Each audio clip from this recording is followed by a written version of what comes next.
Correre nel mondo racing costa. Oggi affrontiamo il tema dei costi. In questo video ci saranno due parti. La prima andiamo a esplorare i costi di un campionato rental. Nella seconda parte del video cercheremo di rispondere a un tema molto complesso di quanto costa correre nel racing e capire come approcciare il mondo racing.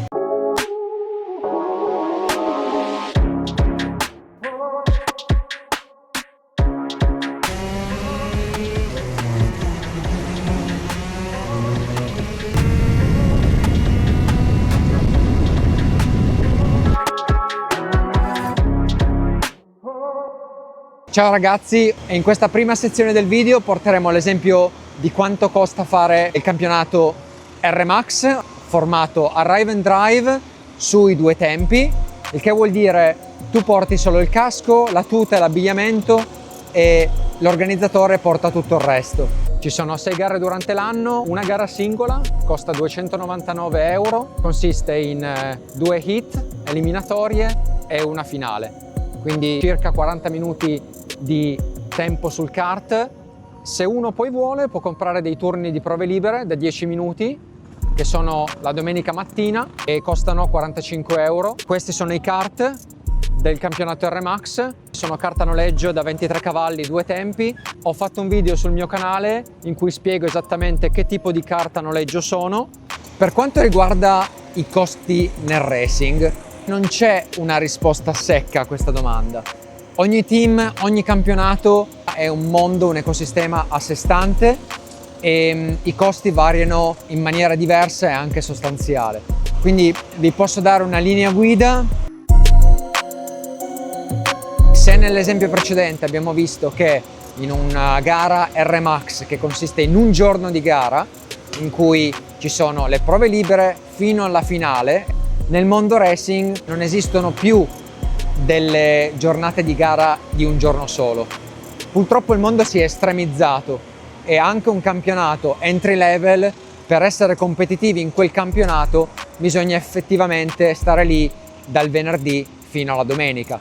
Quindi quando si comparano costi nel campionato Arrive and Drive rispetto ai costi nel racing, non si può comparare mele con mele, la stessa cosa, perché si tratta di un giorno rispetto a 3 giorni di gara. La seconda dinamica è il fatto che per fare una gara di kart il prerequisito è aver fatto dei test e i costi dei test sono ovviamente diversi rispetto a quanto costa un giorno di gara. Quindi sì, è molto complesso, è un argomento su cui potremmo stare a parlare tantissimo. Se volete una risposta secca,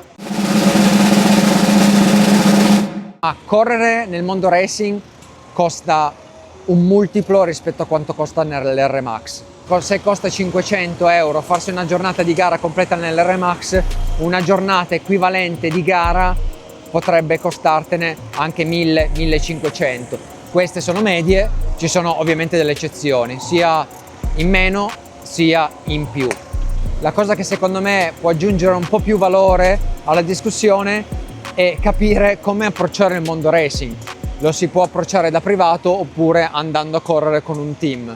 Ci sono dei pro e dei contro per ogni scelta e quello che faremo in questo video sarà andarlo a esplorare con 2 altri miei amici e piloti che appunto hanno anche un'esperienza nel racing. Come l'hai approcciato quindi il discorso? Vado con mio papà in macchina, porto il mio kart, oppure adesso che magari il prossimo anno hai l'intenzione di progredire, hai contattato diciamo un team? Per gli inizi ero con mio papà con un furgone comunque un po' preparato, perché entrare allo sbaraglio diciamo in un mondo del genere ti fa quasi spendere di più che entrare con un team, perché con un team hai le sicurezze dell'esperienza di chi ci lavora, mentre se sei da solo dopo, come in realtà ho già fatto, e sono passato a un team che mi segue e che dà più sicurezza e un team di esperienza anche, quindi per l'anno prossimo sono con loro e anche se costano quel qualcosa in più, ovviamente per correre da soli, ti danno quelle sicurezze di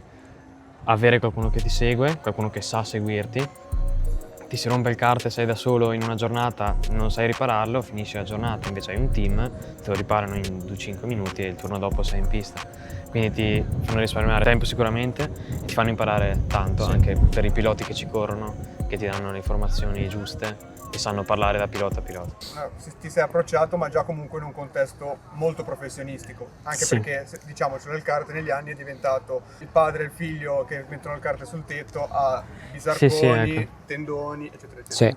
Quindi adesso tu magari hai anche un team che ti chiede comunque un certo impegno per presentarti in pista, però ti mette tutta a disposizione tutta una serie di servizi come telaio, gomme, ma il know-how sulla messa a punto. Sì, è l'aspetto di coaching, di investimento iniziale, quindi ovviamente non compri il kart, poi ovviamente ci sono diverse tipologie di telai, non devi comprare 3 telai e vedere qual è quello che va meglio nelle condizioni di pista di oggi o di domani.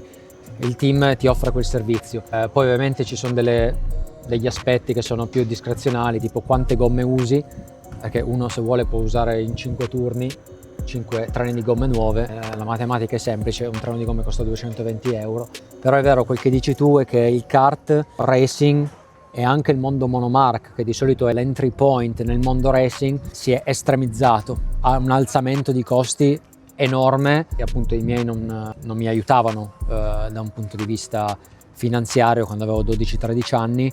Il mio primo vero kart me l'hanno comprato poi a 18, una volta che avevo la patente, tutto, e facevo esattamente cosa dicevi tu. Mi caricavo il mio kart dentro alle 5 di mattina, all'epoca ero a Torino, andavo a Busca, 2 ore di macchina, ero lì e mi facevo tutta la giornata da solo con relativamente pochi soldi. Provate a contattare un paio di team nel campionato che magari vi interessa, fatevi fare dei preventivi. In quel modo potrete avere un'idea, ed è quello che ho fatto io quando mi sono rimesso a correre in Italia. Fate dei test, alcuni team magari vi chiederanno un investimento di magari 3 test, altri team invece magari hanno già materiale a noleggio a disposizione e quindi vi faranno magari pagare un test di una giornata singola. Provate a seguire questo consiglio, fatemi sapere nei commenti se avete ulteriori domande a riguardo. Spero che questo video vi abbia aiutato a comprendere un po' non solo quali sono i costi, ma anche le complessità che ci sono nel rispondere a una domanda del genere. Ci vediamo al prossimo video, ciao!